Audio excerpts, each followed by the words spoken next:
К сожалению, они не пользуются теми инструментами, которые требуются рыночной экономике. Они живут знаете, в прошлом. И это же не новая власть. Это люди, которые были у власти до 2014 года, они тогда делали то же самое. И если вы сравните период до 2014 года и после 2014 года, мы что делали?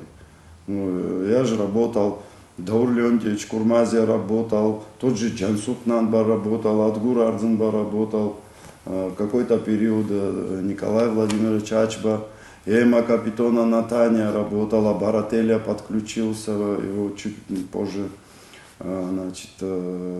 утвердили в должности председателя Нацбанка. Что мы делали? Мы вовлекали людей в бизнес, мы проводили тендеры, мы проводили конкурсы, мы обеспечивали приток денег во всю экономику, для того, чтобы люди могли получить доступ к деньгам. Как вы без денег поднимете экономику? Никак. Тем более те же бюджетные деньги. Что нынешнее правительство сделало? Это то же самое взять, перекрыть вены, и ваши органы не будут получать кровь. И у вас рано или поздно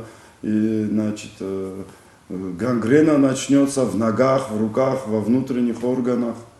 Это нельзя такие вещи допускать.